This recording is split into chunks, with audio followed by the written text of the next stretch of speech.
Saturday will go, Sunday will go, and Monday will come, and you'll go back to the class. And like this teacher by name Mrs. Thompson entered the class for the first time. And she had this habit of starting her class by saying, "Love you all." But she knew she was lying because she could not feel that love for one of the students in the class who was very unkept, untidy. And there was nothing in the child that drew attention from Mrs. Thompson. She was little indifferent to the child. She picked him for every negative example and ignored him for all the positive reasons. That year, she had written the progress report for the first quarter. And it was a system in the school that the headmasters have to countersign every progress report. The headmasters called for Mrs. Thompson and told Mrs. Thompson, a progress report should report some progress. It should make a parent feel my child has a future. The way you have written the progress report for Teddy, that is how he was called. The way you have written the progress report for Teddy, parents will give up on Teddy. Mrs. Thompson immediately said, there's nothing I can do. I have nothing positive to write about the child. Immediately, the headmasters asked the administrative staff of the school to trace the old year progress reports of Teddy and send it across to Mrs. Thompson's class. Mrs. Thompson saw the third standard progress report. And it was written, the final remarks, Teddy is the brightest child in the class. She was stunned by what she read. She saw the fourth standard progress report, and progressively all the remarks suggested that Teddy's mother was suffering from terminal cancer. She is not able to give the attention she used to give to Teddy, and it's just beginning to show up on the performance of Teddy. The fifth standard progress report read, Teddy had lost his mother and along with that himself.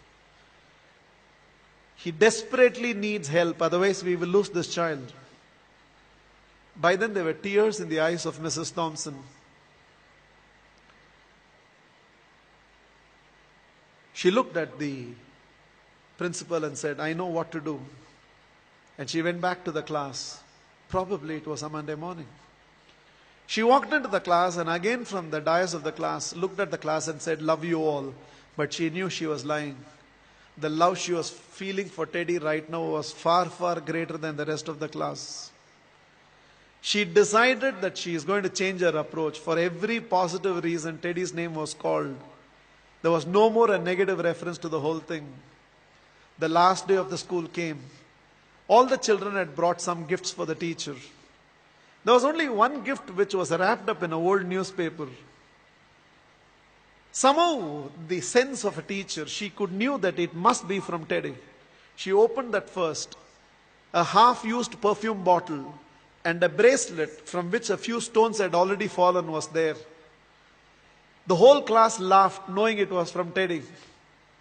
But without saying anything, Mrs. Thompson just took that half-used perfume bottle, sprayed it on her, wore that bracelet. With a quarter smile, it seems Teddy told, now you're smelling like my mother. This is the last perfume that she used before she left me. And this is what was removed from her body before she was taken into the coffin. 1 year later, end of the school, end of the year, there was a letter on Mrs. Thompson's table. I have seen few more teachers, but you're still the best teacher I've ever seen. With love, Teddy. Every year till the end of the year, Mrs. Thompson used to get this letter from Teddy. I've seen few more teachers, but you're the best teacher I've ever seen, Teddy. Years rolled by, they lost contact. Somewhere an agent traced Mrs. Thompson, who had retired by now, and handed over a letter. And the letter was signed, Dr. Theodore, PhD. Teddy had gone on to become a PhD. And the letter read, I have seen many more people in life, Mrs. Thompson, This is your Teddy. You're still the best teacher I've ever seen. I'm getting married, and I cannot dream of getting married without your presence. Along with that enclosed were to and fro flight tickets. Mrs. Thompson couldn't resist. She no more had the perfume bottle, but she still preserved the bracelet. She wore that and went to the church. She was trying to sit in the last row, but volunteers identified and ushered her right to the front row. And right in the front row, there was a seat with a placard written, Mother.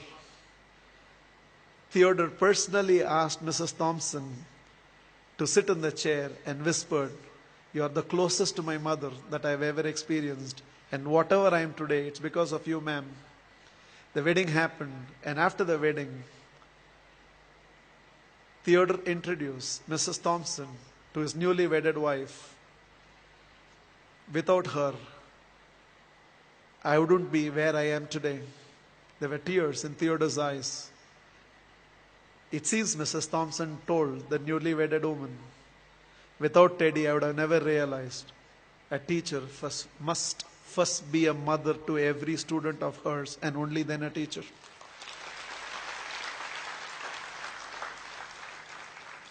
This is just my request to all of you. There is a Teddy sitting in your class. When you go back to your classroom on Monday morning, there is a Teddy in that class, and you can be that Mrs. Thompson. Please, on Monday, don't go back to the institutes as a teacher. Go back as a parent who can also be a teacher and be a turning point in the life of those children. You plus me. I believe we can build a new world.